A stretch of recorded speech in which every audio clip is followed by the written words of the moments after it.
শুক্রবার SFI TSU DYFI TYF Belonia বিভাগীয় কমিটির যৌথ উদ্যোগে দক্ষিণ ত্রিপুরা জেলা শাসকের নিকট 8 দফা দাবির ভিত্তিতে প্রতিনিধিমূলক ডেপুটেশন প্রদান করা হয়।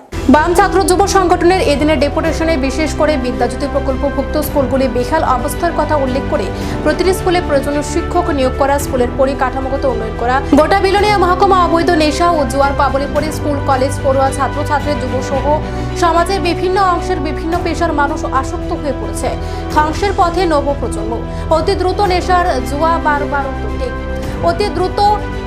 জুয়া বারবারত্ব বন্ধ করতে প্রশাসনকে কঠোর পদক্ষেপ গ্রহণ করা, দক্ষিণ জেলায় নেশা মুক্তি কেন্দ্র স্থাপন করা, এছাড়াও বিলোনিয়া মহকুমা হাসপাতালে প্রয়োজনীয় বিশেষজ্ঞ চিকিৎসক সহ এমবিবিএস নার্স এবং প্রয়োজনীয় স্বাস্থ্যকর্মীর অভাব। হাসপাতালে পরিষেবা একেবারে ভেঙে পড়েছে। অবিলম্বে বিলোনিয়া হাসপাতালে প্রয়োজনীয় ডাক্তার, নার্স, স্বাস্থ্যকর্মী নিয়োগ করা। গ্রামীণ এলাকায় বিভিন্ন রাস্তাগুলি সংস্কারের অভাবে মরণ ফাঁদে পরিণত হয়েছে। অবিলম্বে গ্রাম শহরের রাস্তাগুলি সংস্কার করা। দক্ষিণ জেলার 3টি মহকুমায় প্রতিটি মহকুমাতে একটি করে সিএনজি স্টেশন স্থাপিত করা সহ 8 দফা দাবিতে ডেপুটেশন প্রদান করে এসএফআই টিএসইউ ডিওয়াইএফআই টিওয়াইএফ দক্ষিণ ত্রিপুরা জেলা শাসকের অনুপস্থিতিতে ডেপুটেশন গ্রহণ করে দক্ষিণ জেলার অতিরিক্ত জেলা শাসক দাবিগুলির যুক্তিকতা স্বীকার করে প্রয়োজনীয় ব্যবস্থা গ্রহণের আশ্বাস দেন বলে প্রতিনিধি দলের পক্ষ থেকে জানানো হয়েছে। ডেপুটেশনে প্রতিনিধি দলে ছিলেন ছাত্র যুব নেতা মধুসূদন দত্ত, গৌতম সেন, সুকান্ত মজুমদার, রাকেশ বিশ্বাস, প্রসেনজিৎ বৈদ্য। জনগণের 8 দফা দাবিতে এসএফআই টিএসইউ ডিওয়াইএফআই টিওয়াইএফ এর আহ্বানে শুক্রবার বিলোনিয়া মহকুমা ভাতখালাতে হয় এই মিছিল ও সভা।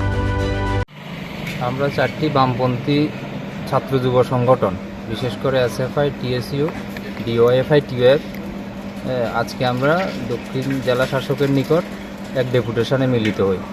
মূলত 8টা মূল দাবি নিয়ে আমরা এই ডেপুটেশন প্রদান করি। উনি আমাদের দাবি সম্পর্কে তার যুক্তিকতা সমর্থন করেন এবং তার প্রয়োজনীয় উদ্যোগ নেবেন, তার প্রতিশ্রুতিও আমাদেরকে দিয়েছেন।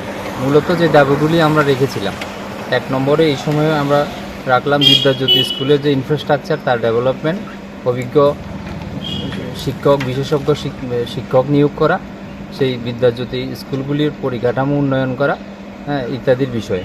2 নম্বর যেটা রাখলাম আমরা, বিশেষ করে নেশা বিমুক্তি কেন্দ্র যেগুলি রয়েছে, integrated rehabilitation centre of addict, সেগুলির মধ্যে আমরা দেখতে পাচ্ছি পর্যাপ্ত পরিমাণে ডাক্তার থাকে না, ফিজিওথেরাপিস্ট অনেক জায়গাতে নেই, তারপরে নার্সের অভাব রয়েছে। অনেক সময় সেই কেন্দ্রগুলিতে এই সময় 2-1টা ঘটনা মৃত্যু পর্যন্ত হয়েছে।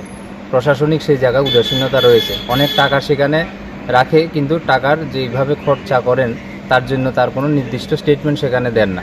এই বিষয়ে আমরা নলেজে নিয়ে যাই। 3 নম্বর আমরা যেটা রেখেছি, সাউথ ডিস্ট্রিক্ট এলাকার পানীয় জল এবং রাস্তাঘাটের যে বিষয়, আমরা নির্দিষ্টভাবে কতগুলো এলাকার কথা বলেছি, এ সময় আপনারা দেখেছেন।